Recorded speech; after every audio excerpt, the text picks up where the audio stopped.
Hi folks, and Céad Míle Fáilte. I'm sure you noticed on modern BMW Boxer engines, either the 1250s or the 1300s, that say shift cam. Surely it looks cool, and for sure it adds more horsepower, but what is it and how does it work? Well, I'm glad you asked. So let me explain.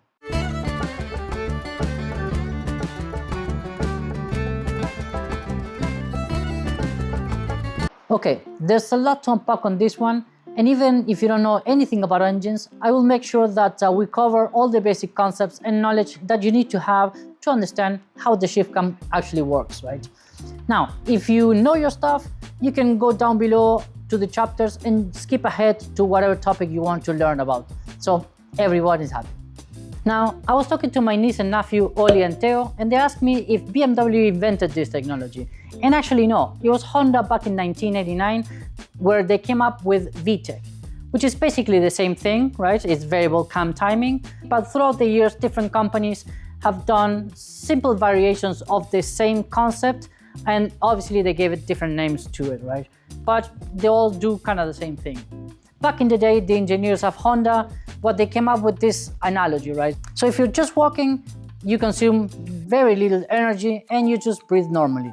But if you're running, you're consuming a lot more energy and you're obviously breathing in and out much more heavily, right? So they applied this concept to engines. If you're just cruising around, you consume very little fuel and you need very little air.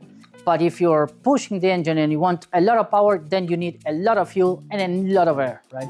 So that, in a nutshell, is what the variable cam timing does.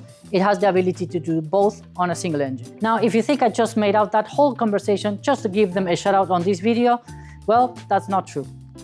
Okay, you're stuck with me now in my ridiculous gigantic whiteboard, which I ordered and it was a little bit bigger than I expected actually. So anyways, here we go. Also, you're stuck with my drawing abilities, so bear in mind, right? But anyways, an internal combustion engine, right? So you probably heard me saying that a couple of times already. And what it means is, you know, what this says on the name. It's an engine that has an internal combustion. So basically an explosion at the end of the day, right? And in order to generate an explosion, you need three things. You need air, you need fuel, and you need spark, right? To ignite any fire, any kind, you know, the barbecue or a pit fire, whatever it is, you need those three things, right? You need air, the oxygen in the atmosphere, you need fuel, either wood, paper, whatever the case might be, and you need spark, which is basically, you know, a lighter or something like that to ignite this combustion. So with an internal engine, you need those three things. But before we get to that, let's discuss about the main components of an internal combustion engine, right? This drawing is not at scale, but I want to give you an idea of, especially on a boxer engine like my GS, on how things work, right? So in red, you have your crankshaft. The crankshaft is basically the main component in charge of converting those explosions into movement, right?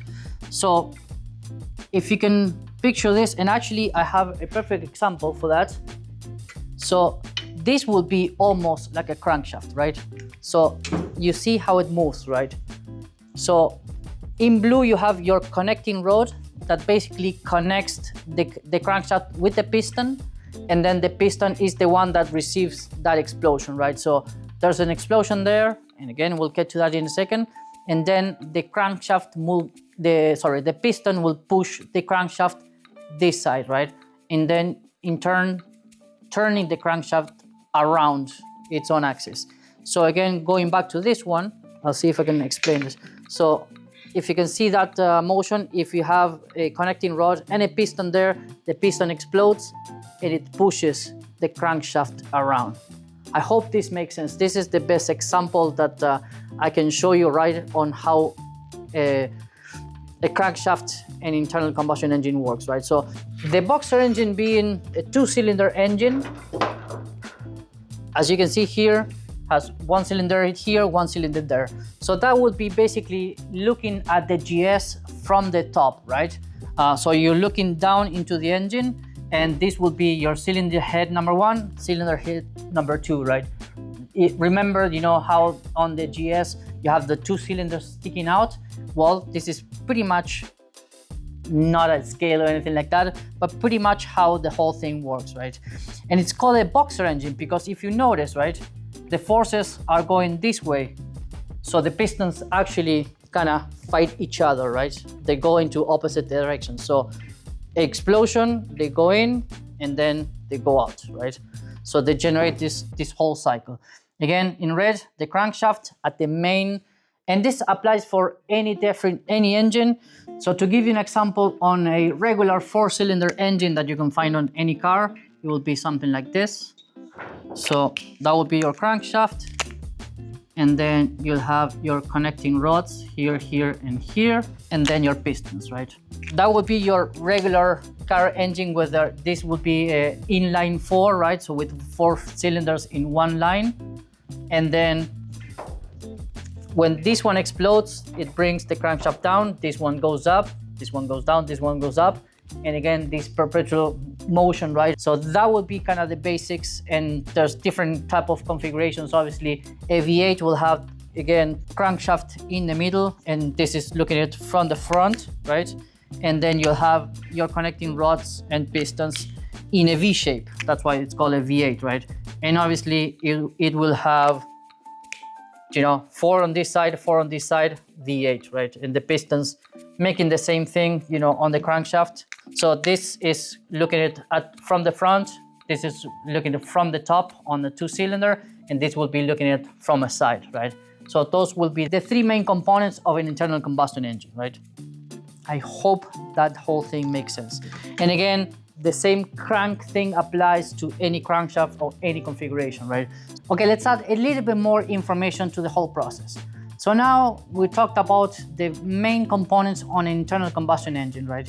But more specifically, we're talking about a 4-stroke internal combustion engine.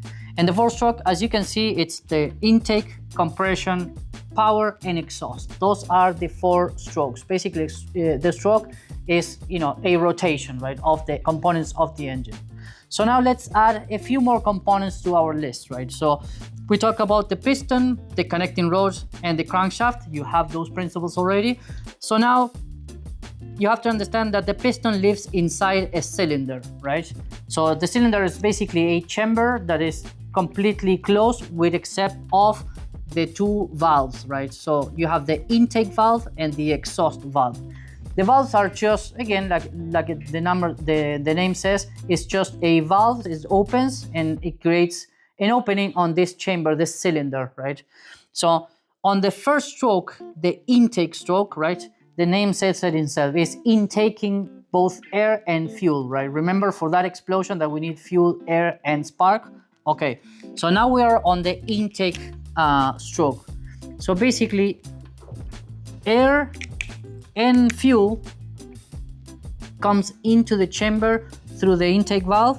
So now we have fuel and we have air, right? In this case, the piston is going down in order to obviously intake all this.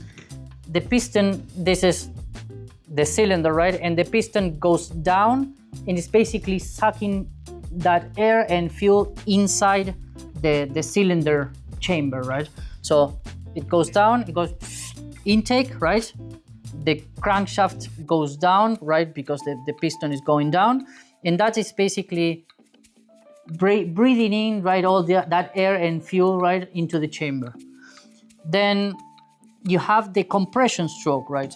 So the compression stroke is where the crankshaft does a full rotation. Right now it's going up, basically pushing the piston up inside that chamber, and it's compressing, as the name says it, it's compressing all that fuel and air, right? So now both intake and exhaust valves are closed, so that whole cylinder, that chamber is completely enclosed, nothing can get out, and then the piston is going out and compressing all that, right? So you have all that air and fuel compressed and ready to ignite, right? So it's all ready to go. You have a lot of energy stored there. In order to ignite that, you need one of this. This is a spark plug. So the spark plug, basically, right, there's a connector here that brings electricity, and you see that little arc there, that little space. So that will create a spark, almost like a clicker like you'll have in your kitchen, you know, the click, click, click, click. Well, that will do pretty much the same thing with a lot of power, obviously, right? This creates a pretty high voltage arc. And that spark takes us now to our power stroke, right? So the spark plug, which is this thing, the brown thing at the top, it ignites, it explodes, right? We have all this fuel and air that is compressed and ready to go. It explodes and makes the power stroke, right? So this is where all the power in your engine is created, right? Again, compression stroke, it compressed all that air and fuel. The spark plug gives that little bit of a spark. Intake and exhaust valves are still closed.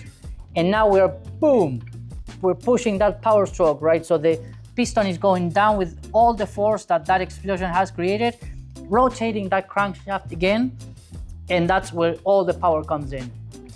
So now, after that power stroke, right, so we have all that explosion. With any explosion, any fire, it comes smoke, right? You have gases. So now we have to get rid of all those gases so we can go back to the whole cycle. So the last one on the power cycle is the exhaust.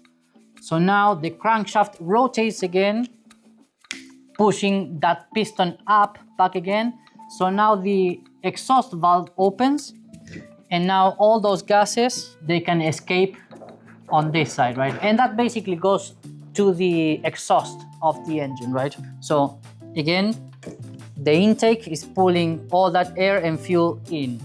Then we rotate the crankshaft, it goes up, it compresses everything. Spark plug goes up, boom, it explodes the whole thing, and then that's where you generate all that power. It pushes the crankshaft down again.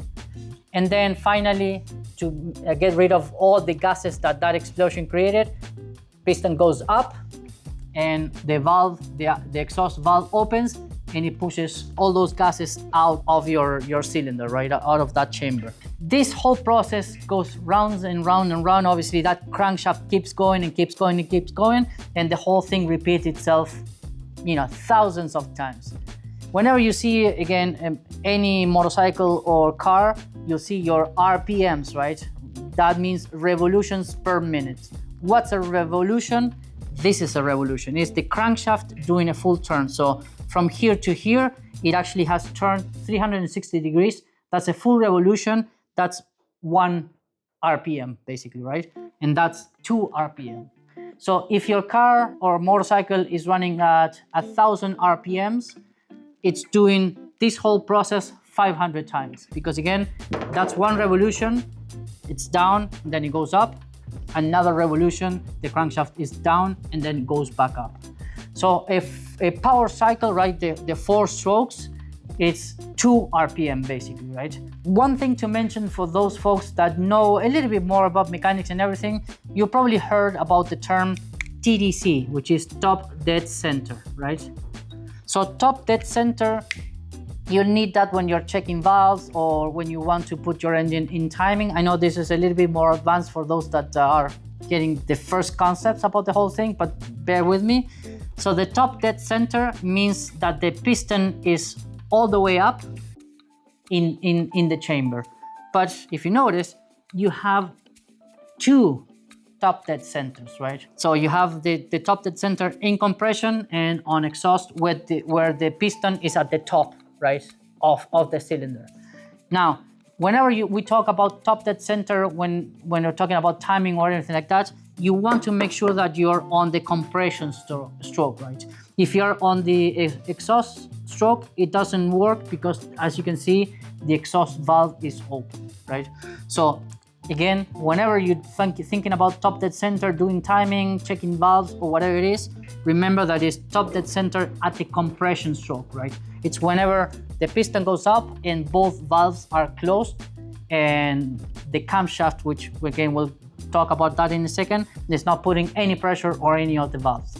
So that's just a little bit of a bonus there. And again, you can tell because you'll hear the engine, right? If you remove the spark plug, right? Again, that's the only way for air to go. So you will be hearing the air, you know, going out of the cylinder, because again, it's on the compression screw. There you have it. I hope this whole thing makes sense, and if not, let me know in the comment section below.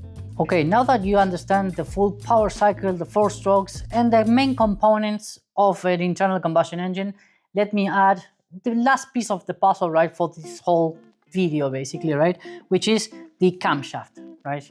So the camshaft, and now if you pay attention to the word, we're getting closer, right, with the whole technology of shift cam, right? This is where the whole thing happens, right? So the camshaft basically is a shaft, which is this, right, with a couple of cams, or a cam lobe, right? So this is, in a very rough shape, a cam lobe, right? So what it does is, as you can see here, when the camshaft rotates, this obviously rotates 360 degrees. The camshaft, as you can see here, it will turn down like here, right? And it pushes the valve open, right? Another component of this, obviously the valves themselves have a little spring, right? When you push the valve down, it compresses on that spring.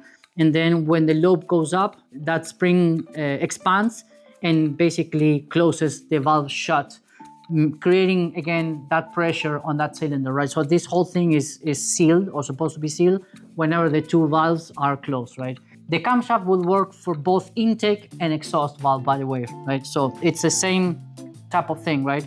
And we'll get to it in a second, but there's basically different type of configurations of a camshaft. A camshaft can get a little bit complicated with all the specs and different type of settings, but I'm going to cover the 2 main ones, right? Or at least the ones that are most important, and the ones that are going to make you understand a little bit more about valves and the camshaft, right? So again, this Dorito looking thing is a cam lobe, right? So these ones, I'll put a picture on the actual camshaft on how it looks, but it basically has 2 things. The first one is lift, right? So as the name suggests, is how much is going to lift or push the valve down, right? And you measure that from the center of your your shaft to the top of your lobe, right? So this measurement, right, that is called lift. So how much is going to lift that valve, right? So how much is going to open. The second measurement is the duration. The duration is basically for how long it's going to open or keep that valve open, right? So it depends on how wide this section is at the top, right? Because again, if you can see there, the valve rides on the cam lobe all the time, right? So it's going to be here, here. So as the whole thing rotates, it pushes right down. But basically those are the 2 main values, right? But again, this whole thing is a chunk of metal, it's static, right? So whatever shape the camshaft engineer designed this whole thing, it will have a set lift and a set duration. To go back to that Honda analogy of the human body, of how much air and fuel they're getting into your body, right? So the lift is going to determine how much you open your mouth for to take air in, right? And the duration is for how long you're going to keep that mouth open to keep breathing air in, right? And then you close the mouth and that's it, right? If that's fixed, it doesn't matter if I'm running or if I'm walking, I'm only able to take the same amount of air for any of activities, right? And this is what we solve with the Camshaft technology, right? Because it allows to shift that duration, right? So, and again, we'll get to that in a second. So again, to complicate things a little bit more, here are the 3 main types of camshaft configuration, right? So if you have only one camshaft at the top of the cylinder that controls both the intake and the exhaust, that will be a single overhead cam, right? So that was only one camshaft controlling both. Now, if you have 2 camshafts on the top of the cylinder, that's a dual overhead cam. So you have both one camshaft for the intake, one camshaft for the exhaust, right? So dual overhead camshaft, right? Again, the names make sense. Then the final boss for this whole configuration And this is almost like, the most common use for this is V8 engines. So basically, again, going back to the main components, you have your crankshaft, your connecting rods, and your pistons. And in a V8, like the name says, it's in a shape of a V. So you have 4 cylinders on this side, 4 cylinders on this side, V8, right? So on a V8, most likely we'll have an overhead valve, right? Not an overhead cam, but an overhead valve. So the cam will sit actually in the middle of the engine, basically down below, right? This will be the top of the cylinder, right? So basically the camshaft lives there, and then it has a push rod. So basically, instead of the valve riding directly on the cam lobe, it has a push rod that pushes, this rocker arm, and the rocker arm then transmit that energy, right? So it pushes down and opens up the valve at the top of the cylinder. And it uses, again, this is a new component that we haven't talked about it before because it doesn't apply for these engines, but it will have this push rod that basically transmits this connection between the camshaft and the rocker arm. And then when this goes up, this goes down, right? Because again, this one pivots here, it's going to be doing this, right? So it pushes like that, right? It pivots, so that is pushing down and opening up the valve. Same type of thing on a different configuration, right? The principles are exactly the same, but at least you get an idea of the 3 main configurations, which is SOHC, DOHC, and OHV, right? So single overhead cam, dual overhead cam, and then overhead valve. Make sense? I don't know.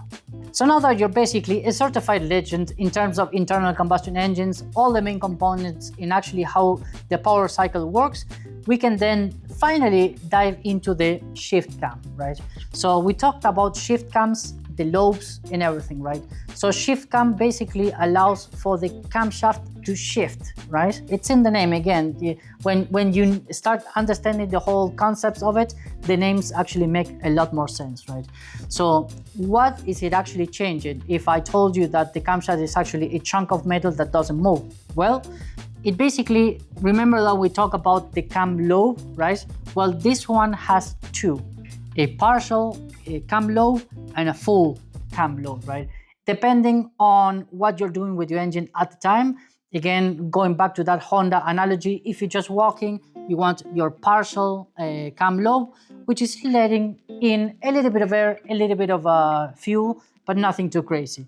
On the full one though, it lets all the air in and all the fuel in, so you have full power, right? Now we're running, right? Going back to that analogy. So the way that the camshaft works is, again, you have your chunk of metal, right? And you have the 2 lobes in a single camshaft, right? The way that the computer controls this whole contraption is you have an electromechanical actuator, right? So it's basically a little electric motor, right? That pushes a pin up when the computer tells it to, right? So it pushes that pin, and if you can tell there, very roughly, I try to draw a few grooves, right? So when that pin goes into this groove, it pushes the camshaft that way, right? It pushes the whole thing that side. So now you have your valve working with your partial lobe, right? Make sense? Then when you give it the beans, right, and you have full power, the computer will actuate now the full load pin, again pushes into this other groove, moving the whole camshaft this side, and now the valve is on the full cam. Again, the valve doesn't move, I just, it's easier for me to draw that thing. So again, the camshaft moves to this side on the full load, or it pushes that side, so now it engages the partial one, right? And again, on this drawing, you can see, remember we talked about the lift and the duration of the lobe, right? So on this one, it has a little bit of a lift and a shorter duration, where on the full one has a lot more lift, right? So obviously, being so much taller, it's going to push the valve a lot more down, right? So open it up a lot more. And again, it has also more duration, right? So it was going to allow all that much air in for a longer period of time, right? So this is the solution that, most engines, and in this case, the shift cam technology, again, shifting the cam one side to the other to engage the different cam lobes, right? And achieving that goal of consuming less air and less fuel when you're on partial acceleration, and then when you go full beans, you get all the air and all the fuel. Which again, we discussed about the whole power cycle, right? So intake, a little bit of air, a little bit of fuel, and then on your compression and your stroke, right? When you compress a little bit, it's only going to make that much power on your power stroke, right? If you're on the full one, then you're opening up the valve and the cylinder is intaking a lot more air and fuel, compressing a lot more air and fuel, and then when you go to spark on that power stroke, it's going to generate a lot more power, right? So if you're doing a bonfire or something like that, it matters if you put just a few branches or if you put a whole tree, right? The fire is going to be a lot bigger, right? The more fuel you add into it, the more bang you'll have, right? So in a nutshell, that is basically how it works. Again, that electromagnetic actuator that has either the full load pin or the partial one, and it rides on this groove on the camshaft, moving the whole thing left or right to engage one lobe or the other. Again, I hope this whole thing makes sense. Now you have a better understanding on how the shift cam technology works. And again, from this, hopefully a lot more knowledge about internal combustion engines. What I just explained to you applies to pretty much everything, right? It could be a car, it could be a bike, it could be a boat, right? The same principles apply to pretty much every single four-stroke engine out there, right? Hopefully that gives you a better understanding. Obviously, there's a lot more components and electronics and injectors and this and that, right? And again, if there's anything else that you're interested to understand how it actually works, let me know in the comments down below, and I can grab my gigantic whiteboard again and go through all those concepts again, right? So thank you very much for watching, and I'll see you folks on the next one. Thanks.